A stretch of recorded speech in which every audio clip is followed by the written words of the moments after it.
Hello everyone, ये है आपका क्वेश्चन नंबर 68। इसमें आपको क्या करना है, आपको लिस्ट दी गई है 1 एंड लिस्ट सेकंड। तो आपने इसमें स्टैटिस्टिक्स कुछ वैल्यू और कुछ स्टैंडर्ड एरर दिए गए हैं आपको। तो फर्स्ट है कि सैम्पल एरर क्या होता है, तो ये फॉर्मूले बताएं। तो सैम्पल एरर का फॉर्मूला होता है सिग्मा डिवाइड बाई √n, और सैम्पल वेरिएंस का होता है सिग्मा स्क्वेयर √2/n। तो फिर नेक्स्ट आता है difference of two independent sample means, इसमें है आपका सेकंड और लास्ट का आपका फर्स्ट वन। तो ये आपको जस्ट फॉर्मूले याद करने होते हैं इस वाले में। तो ये option A is the right option. Next है आपका असर्शन रीजन। तो फर्स्ट में असर्शन में क्या है कि compare to a certain point on the contract curve, a point above the contract curve is more efficient.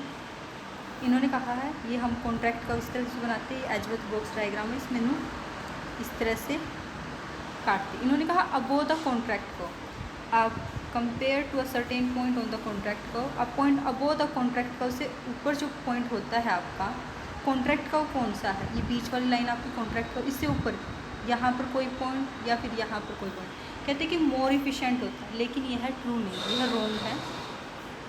Next second में कहते हैं the contract curve represent the locus of point where the marginal rate of substitution between two goods is the same for the both individuals. ये जो बीच वाली line है आपकी contract curve में, जो बीच वाली लाइन होती है आपकी, यही तो कॉन्ट्रैक्ट कर्व कहलाती है। इसमें यही होता है कि दो इंडिविजुअल्स की इंडिफरेंस कर्व के स्लोप को क्या कहते हैं, marginal rate of substitution, equal ही तो होती है। तो A is assertion is wrong but reason is right. Next है आपका क्वेश्चन, तो इनएडिक्वेसी और एब्सेंस ऑफ KYC कि देखो बैंक में हम KYC करवाते हैं, standard can subject a bank to serious and counter party risk as follows, कि मतलब अगर आपकी KYC नहीं करवाई है तो इसके क्या रिस्क हो सकते हैं। देखिए, रेपुटेशन रिस्क हो सकता है, कॉम्प्लायंस रिस्क हो सकता है, आपको लीगल रिस्क भी हो सकता है, लेकिन बैंक्रप्सी रिस्क नहीं हो सकता आपको। क्या बैंक डूब जाएगा अगर आपने KYC नहीं करवाई, तो ये गलत है, बाकी आपके ठीक है। कुछ क्वेश्चंस ऐसे आते हैं कि कम्प्लीटली आपके कॉमन सेंस पे बेस होते हैं, ये क्वेश्चन बार बार रिपीट नहीं होते आपके। अब बताने कि विच one of the following statement is wrong, कि इनमें से कौन सी स्टेटमेंट रॉन्ग है।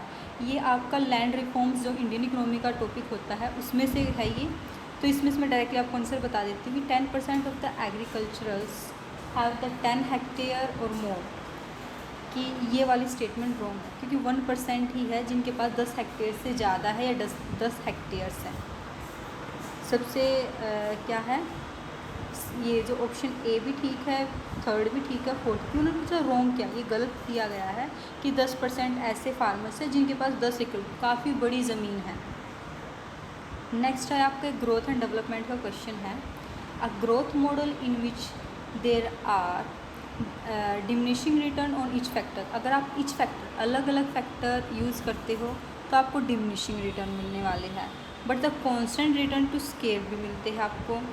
The exogenous technological change that generates long term economic growth is, देखो इस क्वेश्चन में एक वर्ड आया एक्सोजीनियस। तो एक्सोजीनियस के जितने मॉडल है सोलो ने दिए हैं, स्वैन ने दिए हैं और मिड ने दिए हैं, इनके अलावा किसी ने एक्सोजीनियस टेक्नोलॉजी का मॉडल नहीं दिया है। तो ऑप्शन में ना तो हमें स्वैन दिया गया है ना मिड दिया गया, सिर्फ सोलो दिया गया, तो डायरेक्टली हमारा सोलो राइट आंसर हो जाएगा। नेक्स्ट क्वेश्चन है आपका, ये आपका मैथमेटिकल क्वेश्चन है, आपको पहले MC निकालना होगा, नहीं आपको डायरेक्टली AC निकालना है, तो आपको TC को डिवाइड बाई क्या करके आप निकाल सकते हो।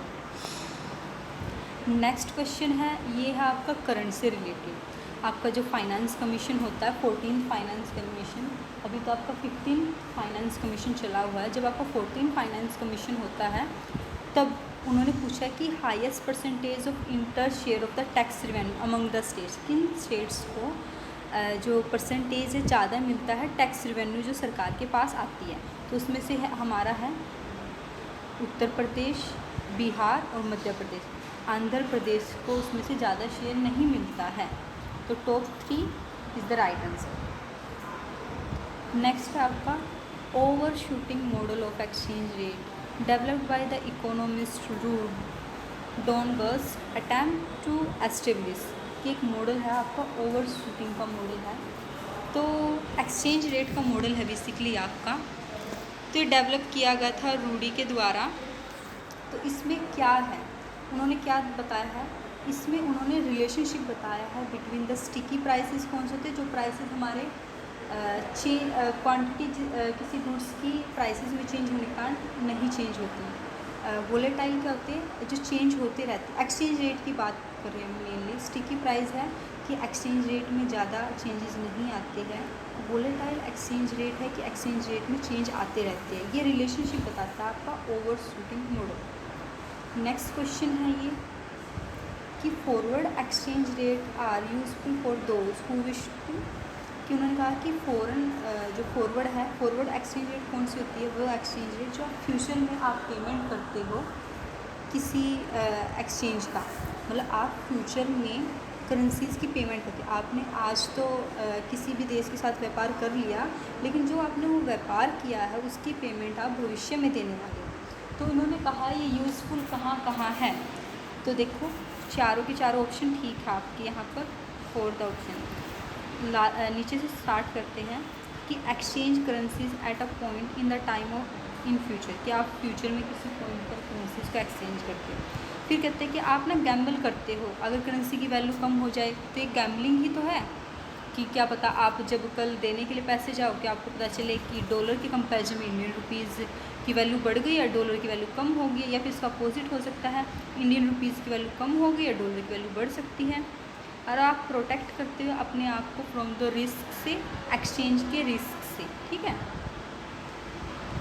नेक्स्ट क्वेश्चन है आपका असर्शन रीजन पे है the Marshall Lerner condition should be fulfilled for the success of devaluation.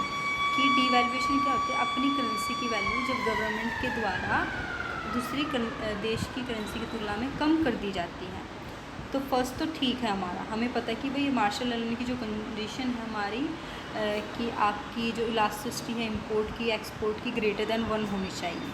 Second में रीज़न में कहते हैं कि डिवैल्यूएशन मेक एक्सपोर्ट्स कॉस्टली और इंपोर्ट चीप। ये गलत है आपका। असर्शन ठीक है, रीज़न गलत है। क्यों रीज़न गलत है, जैसे ही हमने डिवैल्यूएशन किया हमने अपने इंडियन रुपीज़ की वैल्यू कम कर दी, तो इससे हमारे जो एक्सपोर्ट है वो तो सस्ते हो जाते हैं, वो चीप हो जाते हैं, और हमारे इंपोर्ट महंगे हो जाते हैं। तो इन्होंने अपोजिट लिख रखा है, इसलिए हमारा जो रीज़न है वो गलत है। नेक्स्ट है आपको यहाँ पर गवर्नमेंट मल्टीप्लायर का फॉर्मूला बताना है। तो fourth is the right answer है 1 डिवाइड बाई 1 माइनस सी। सी क्या है यहाँ पर, MPC। 1 माइनस टी क्या है, आपकी टैक्स रेट। नेक्स्ट है कि market failure is caused due to the reasons of. कि मार्केट फेलियर इनमें से किसके कारण होता है। देखो पॉवर्टी के कारण मार्केट फेलियर नहीं होता है। एक्सटर्नलिटीज़ आप पढ़ते हो, प्राइवेट गुड के कारण भी मार्केट फेलियर नहीं होता। लेकिन UGC ने क्या किया, दोनों ही ऑप्शन को राइट माना। उन्होंने प्राइवेट गुड के कारण भी मार्केट फेलियर माना है, लेकिन right answer B and C है, एक्सटर्नलिटीज़ और मार्केट पावर के कारण। अब यहाँ पर पूछा गया विच one of the following is a valid objective function in a linear programming problem. देखो जब भी आप लीनियर प्रोग्रामिंग प्रॉब्लम करते हो तो आपके ऑब्जेक्टिव फंक्शन में जो x और y दिया गया होता है इनकी पावर 1 होनी चाहिए। अगर 1 से ज़्यादा इनकी पावर है तो आपका एक वैलिड ऑब्जेक्टिव फंक्शन नहीं होगा लीनियर प्रोग्रामिंग प्रॉब्लम में। तो ये बात याद रखियो, जब भी आप लीनियर प्रोग्रामिंग प्रॉब्लम का क्वेश्चन करते हो तो x एंड y की वैल्यू उनकी पावर 1 होनी चाहिए। तो यहाँ पर ऑप्शन 4 में है। ऑप्शन फर्स्ट में क्या है, x की पावर 2 है। ऑप्शन सेकंड में क्या है, x y एक पावर है, लेकिन यहाँ पे क्या x y साथ में भी नहीं होने चाहिए कि x y आपने साथ में दोनों को लिखा है ऐसे मल्टीप्लाइंग प्लस में होनी चाहिए। थर्ड में तो इनकी पावर 2 दे ही रखी है आपको। नेक्स्ट क्वेश्चन है आपको ना लिस्ट को मैच करना है। ये पॉपुलेशन की थ्योरी है जो कार्ल मार्क्स ने पॉपुलेशन की थ्योरी दी है उसमें 4 स्टेजेस होती हैं। जो ब्लैकर की स्टेज है, हमने क्वेश्चन नंबर किया था आपका, क्वेश्चन नंबर आपका क्वेश्चन नंबर 41 उसमें थी, आपसे पूछी कि ना लो स्टेशनरी, हाई स्टेशनरी, वो 5 स्टेजेस वाला क्वेश्चन, तो ब्लैकर का था वो, उसमें 5 स्टेजेस होती है। लैंडी के में आपकी 3 स्टेजेस होती है, और लास्ट वन है आपका सिडविक के में आखिर में स्टैटिक होती है। तो आपका ऑप्शन 3 है। नेक्स्ट क्वेश्चन है आपका, अब आपको ना कुछ क्वेश्चंस दिए गए, कुछ फंक्शंस दिए गए हैं, और उन फंक्शंस को उनका नाम बताने किस तरह का फंक्शन है। देखो लीनियर फंक्शन, जब भी बात लीनियर फंक्शन की आती है तो फर्स्ट आपको दिया गया लीनियर फंक्शन। देखो लीनियर फंक्शन में क्या होता है कि वह फंक्शन लीनियर होता है जिसमें एक्स या वाई की वैल्यू 1 होती है। तो इस क्वेश्चन में आपका लीनियर फंक्शन कौन सा है? Option 4 quadric function. Quadric function में कहते हैं जिसकी हाईएस्ट वैल्यू 2 होती है। तो आप देखिए इस ऑप्शंस में से किसकी हाईएस्ट पावर 2 है, तो ऑप्शन 1। और एक्सपोनेंशियल फंक्शन की आपके लिए एक आइडेंटिटी करने के लिए होता है कि एक्सपोनेंशियल फंक्शन में ई दिया गया होता है आपको, तो सी का 3rd। एंड पावर फंक्शन में क्या होती है, आपको पावर दी गई थी ग्रेटर देन 2, अगर आपकी पावर 2 है। अगर आपको यहाँ पर ऑप्शन में क्वाड्रिक फंक्शन नहीं होता तब आपका जो ऑप्शन है, ऑप्शन फर्स्ट आपका 4 का होता। लेकिन 2 या 2 से ज़्यादा अगर आपको पावर दी गई है, 2 या 2 से ज़्यादा 3, 4, तो पावर फंक्शन होता है, ठीक है, दैट्स वाई। तो आपका option 1 is the right. Next question है, which one of the following is not the objective of IMF। It means to say कि इनमें से कौन सा IMF का कार्य नहीं है। तो फर्स्ट दिया गया आपको पहला option, to promote international monetary corporation. ये IMF का सबसे बड़ा काम है कि सभी जो अंतर्राष्ट्रीय है मॉनेटरी कॉरपोरेशन करे, सभी मिलजुल के काम करें। To ensure balance international trade, कि आपका बैलेंस रहे international trade, exchange rate stability रहे। लेकिन जो 4th दिया गया है, to provide loan to the private sector, ये IMF का काम नहीं होता है आपका। नेक्स्ट क्वेश्चन है, the state of the service sector in the gross value added of India at current prices during the 2018 and 19 is between. कि उन्होंने स्टेट का शेयर पूछा है सर्विस सेक्टर में, तो ये 18-19 में क्वेश्चन दोबारा तो आएगा नहीं, आपसे तो करंट का पूछा जाएगा 2023 या 24 का या 22 या 23 का। नेक्स्ट है आपसे पूछा गया लिस्ट में कि केरला, हमें पता है केरला में हाईएस्ट सेक्स रेशियो, तो फर्स्ट का 4th। पंजाब में क्या है, हाईएस्ट परसेंटेज है SC कैटेगरी की पॉपुलेशन में। हिमाचल प्रदेश में क्या है, लिस्ट अर्बनाइज्ड है। लिस्ट अर्बनाइज है कि वहाँ पर शहरीकरण कम है, ग्रामीणकरण ज़्यादा है हिमाचल प्रदेश। और मध्य प्रदेश में क्या है, ST population highest percentage. Next question है आपको एक